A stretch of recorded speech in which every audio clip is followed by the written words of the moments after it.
What is up, everybody? My name is JR, aka the Sinister Camaro, and thank you guys so very much for joining me on today's video. Thank you guys for support and all the love that we've gotten over the last couple years that we've been doing YouTube. We just hit 5,000 subscribers. I just want to thank you guys first and foremost for that. But thank you for just tuning in to all the videos that we have posted. If you're a regular here, thank you guys for the love and support, for the shares and everything that you've done for us. If this is your first video, welcome to the Sinister Camaro Army. I hope you guys enjoy yourself and find these videos that we make very educational and that help you and give you something to look at during this hard time that we're in. But in today's video, we're gonna be taking this old girl out. We'll be looking at the car to see what are the top 5 first mods that you should do to your car when you first get a new build. Now, this is going to be a very subjective video. We're going to have a lot of different ideas and thoughts, and some people are going to think some other different ways, which is perfectly fine. That's awesome. But we're going to find out what are the cheaper and easier solutions to start a car build to make it your own, so that you can stand out from the dealership cars and start getting into car shows, or just feel good about yourself because you've got something different than what everybody else has when they buy the car and just leave it stock. We'll also be looking at the ideas that you guys have, because I posted up on my community page on my YouTube channel asking you guys what are your top 5 mods. We'll take a look at that at the end. So let's hop right into it and get started.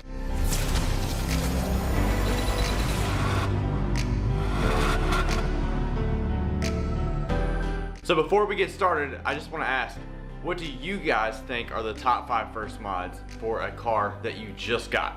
Drop them down in the comments. Let's see if we're still in the same wavelength at the end of this video, if we have the same kind of ideas and thoughts. But we'll be basically going over the top 5 that we have and giving a little description as to why it's in the top 5, or why you should do it, and why there's so many different variations of it that you can do to set yourself off away from the other people with the same car as you.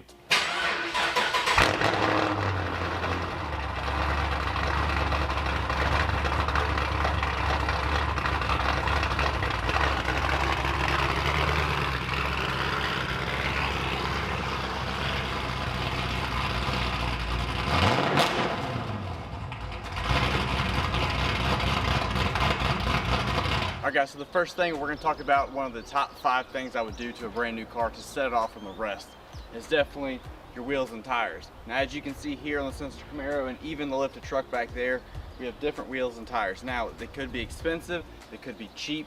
You could have hubcaps, you could have steelies, painted, unpainted, wrapped. There's so many different ideas that you can go with wheels that will really set off your car. It doesn't matter, it doesn't have to be the flashiest thing out there. It could be something simple and something cheap off like the marketplace on Facebook or eBay or whatever. But just make sure they fit, make sure they're in that fender well. You don't want them poking out unless you're going for that cambered look, which that's all for you guys, go for it. But if you want some nice just wheels, that will definitely set your car off. No matter what you choose, something over stock is always going to make it look different than everything else at the dealership. So option number 2 is something that'll make it sound better, it'll make it sound different. No matter what you're doing, if it's long tube headers, shorties, if you're upgrading the cats, if you're taking the guts out of the cats, you're doing axle back or a full exhaust or a cat back exhaust, it doesn't matter. Do exhaust, you can even flash it up with a little bit of a paint on the end there, or get different tips on it to make it even look even better. But the sound is where it's at, and with exhaust you're definitely going to get that. So no matter what you choose, if you're some pricey set of headers like the Cooks, or if you get some cheap ones off eBay, or even straight piping it doesn't even matter. As long as the sound's different, you're gonna set it off. No matter what you're looking for, make sure you're going for the right thing. Make sure you got the right sizes and you got the right placement and it actually fits on your car first. But it's a nice, cheap, easy way to upgrade your ride and make it different from everybody else. Now, you already heard the Camaro exhaust, you already heard all that. But what about the truck? Now, we've upgraded the exhaust on it. We actually have a catback exhaust on that. So let's see how much different that sounds too. Because it used to be so quiet, you couldn't even hear it.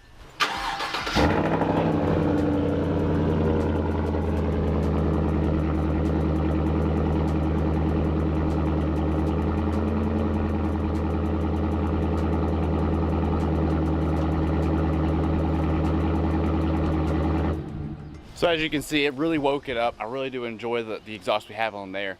It's definitely something I would do to any other car that we had brand new and we wanted to upgrade to make it a little bit different. So exhaust is definitely on the top 5 of my list, first things to do to any car. Now number 3 on our list is gonna be cold air intakes. Now this is gonna change the look of your motor if you're going for car shows, but it also changes the sound too a little bit and gives you a little bit of pep in your step. So it's definitely cool to get more air because a lot of the stock air boxes that you get are very restrictive and they don't do much for it other than clog up your engine bay with a bunch of plastic. So let's check out just a couple examples. Now, as you guys have seen before, you've seen the open air box cold air intake. It's very easy to do, about $300 or so. All you have to do is just remove the stock air box, which took up this whole entire area, and basically pop it off.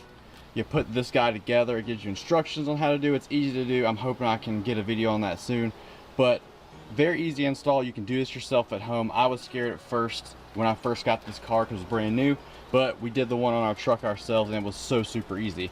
So I do recommend a cold air intake of some kind on your car or truck. You don't even need a tune for it, just install it and go. It's a good fun quarantine project for you guys out there that are stuck at home and need something to do. So definitely look into this. It's definitely something to do. The price you pay is going to differ from where you go to, but I'm going to tell you right now, you get what you pay for. If you're looking at eBay for cheap exhaust solutions, you're going to get, these guys are going to break off at some point. They're not going to be fully on your cover here, so it might pop off a lot. You're going to get these cuff links that are going to slide off, and just a whole bunch of nonsense as far as hardware. The cheapest hardware you can find at your local department store is going to be in that. So make sure that if you did a cold air intake, you know what you're getting into, you know what you're paid for. Go ahead and grab yourself a nice name brand cold air intake. You won't have any problems with it. This K&N, the only thing I've had to do is they make cleaner for this, so I have to clean this off so often. But you can also remove this whole entire thing and pop in a new one if you don't even want to wash it. So it makes it a whole lot easier and cleaner, nicer, neater. So I definitely recommend that. Now let's check out the truck. Now my truck, it's newer, so I went with a different scenario. As you can see here, this is a cold air inductions air box. We even put a light inside of it too to match the white rock lights that we have. But we basically just screw off these bolts right here, pop it off, and your filter's right there.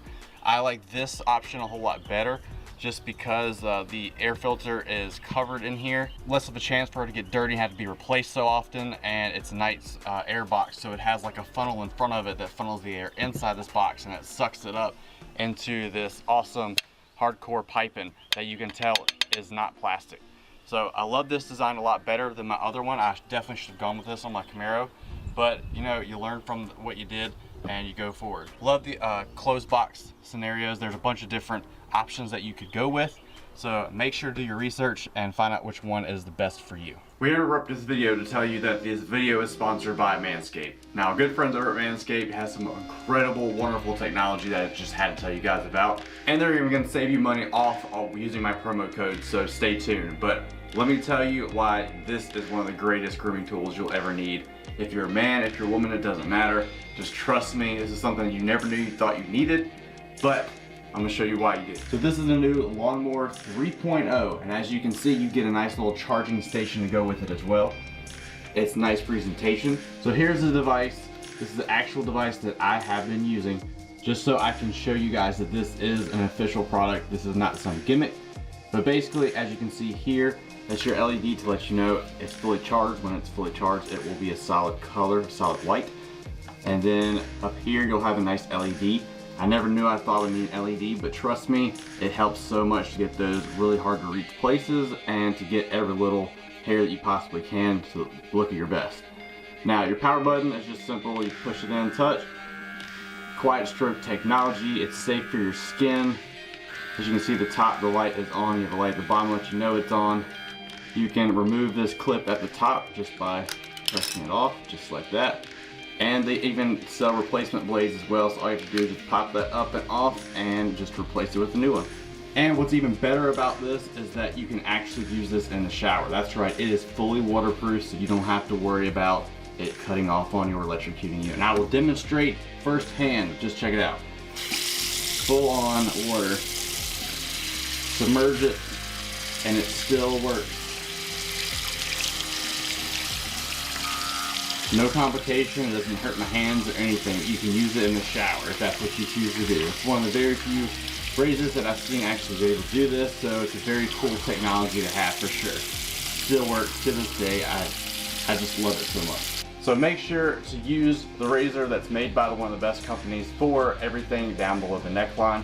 Get yourself a Manscaped Lawnmower 3.0 and use my promo code Sinister, save yourself 20% off plus free shipping. We're in times of quarantine, so of course you know we have to be looking our best at all times for our partner's sake and for our sake as well, because it makes us feel so much better.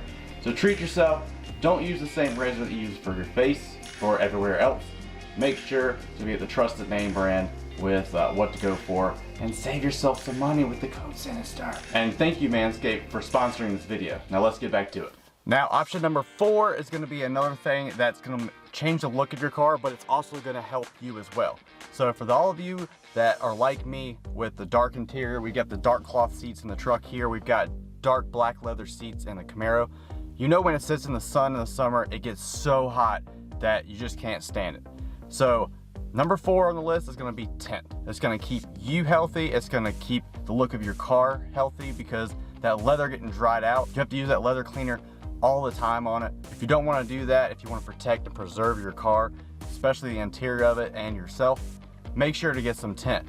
There's a bunch of different tints, a bunch of different qualities, thickness, colors, I mean, you name it. There's just so much to do with tint that could change the look of your car. But you also have to keep in mind the laws and regulations with your state as far as the tint goes. Now here in North Carolina, you can see here, this is aftermarket tint. This is about 35% on the front. That's what we can run here. On the back we have 5 because trucks and SUVs can get away with it. I could go 0 if I wanted to, but I actually want to see out the back. But it keeps the interior of this truck nice and cool.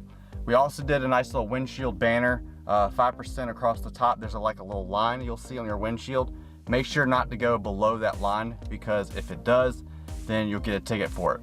No matter what kind of tint you have, they cannot go below that line unless you have a very good reason for it, such as bad eyesight that you have a doctor's note for, that you actually went to the courthouse and got legal documents to show that you could put tint past that line. I know a lot of people do it in the custom car world. I wanted to do it myself because I just love the look of 5% tint on the black car just all the way around. But laws limit us, and I really don't want to spend that money for that ticket, and have to rip off all that tint that we had to put on. So make sure you know the laws in your state that dictate what you can and can't do with tint. But as far as we go, you can get premium tint that looks like nothing, but it will basically repel the UV lights on that window instead of it sucking it into the black leather seats or the black cloth seats that we have here. It will repel that light so that it will keep the inside cabin cooler longer. So make sure you know what you're doing with tint. Make sure to get it installed by a professional if you don't know what you're doing. Go ahead and try it yourself if you want to. Tint's not that expensive, but it takes a long time and a steady hand to do it. So have fun out there, and remember, get some tint for your new car. So let's just look at it from the outside. So like I said, we've got the 5% banner. Here's your line right here. And no, we don't go past that. Our tint's up here. Here's the outside with the 35%. And then the 5% you really can't see through. But man, does it look good. Now when it comes to cars, you can't do the 5% on the back. You have to do 35% all the way around. Now in my case, I have this perforated material on it, but I can see out of it, and people at night can see in it when I have the lights on and everything. So I'm able to run that. I haven't gotten anybody say anything that I can't run it, but make sure on your cars that you can see through it, that it's at least 35% or higher, and you can run that. You got little quarter panels with that, 35% on the front, which with it being a 2-door, it still looks a little bit darker. In the sun, it's actually very light. And I don't have anything on the front except for my little windshield banner, but we don't have any tint behind it. That's all the factory glass. But it definitely keeps the car cool. And like I said, you can't hardly even tell behind me that we have a perforated tint, but basically it's perforated. I can see perfectly through it. The quarter panels, you can also see through as well. So we have no problem with that whatsoever. The windows don't even look like they're tinted on camera, but they are. That's pretty much it. But these hot leather seats in the summer, if you have any car with a dark color leather seats, you know what I mean, especially steering wheels, you burn your hand. Get some tint, save yourself the hassle, save yourself the trouble. That's definitely one on my list that I would definitely do to a brand new car. And last but not least, number 5, I'm gonna go with suspension upgrade. Now, you might think, why suspension? Well, as you can see behind me, we've got the wheels already on it. It's some 22s on it, but we've also lowered it about 1.5 inches. You can see the truck behind me. We've raised it 6 inches from where it was from stock, and it definitely changes the look and the feel of the cars. This car right here is more for racing, so it feels more planted to the ground. You've got a center of gravity that you can work with. You feel like you're a part of the car. Instead of going around corners and it feeling like the top of your car is going right while the bottom of your car is trying to turn left, you know, that wobbly sensation. So definitely love some suspension, no matter if it's springs, coilovers, or if you're big money, you want some bags. I think suspension is definitely a good way to go. On a lifted truck, of course, you can go over most anything now, not have to worry about curb rash or scraping the bottom of your car, whereas the headers poke out so far below this that when I go over speed bumps, I have to take them diagonally just so it won't mess up my long tube headers. No matter what look you're going for, it definitely sets the mood. It makes it more aggressive for this, and it definitely makes it like a Tonka truck, so people will get out of your way for that. So I definitely put suspension on my list of top 5. And ladies and gentlemen, that is going to be all for today. That's my top 5 things you should do to a brand new car to change the look, to make it different from all the dealership cars that you see. So thank you guys for joining me. Make sure to like this video if you did enjoy it. Subscribe to the channel if you want to see more content like this, more automotive content, Tech Tip Tuesdays, or even vlogs from our family, because we're about to have a little girl. A lot of fun for that. Don't forget to drop down in the comments. Let me know what are your top 5 things you do to a car when you first get it, and let's see if we matched. And also let me know from my top 5, is it the same top 5 you have? Just let me know in the comments. So thank you guys so much for joining me today. Don't forget, always remember, stay sinister. Perfect. Perfect. Perfect.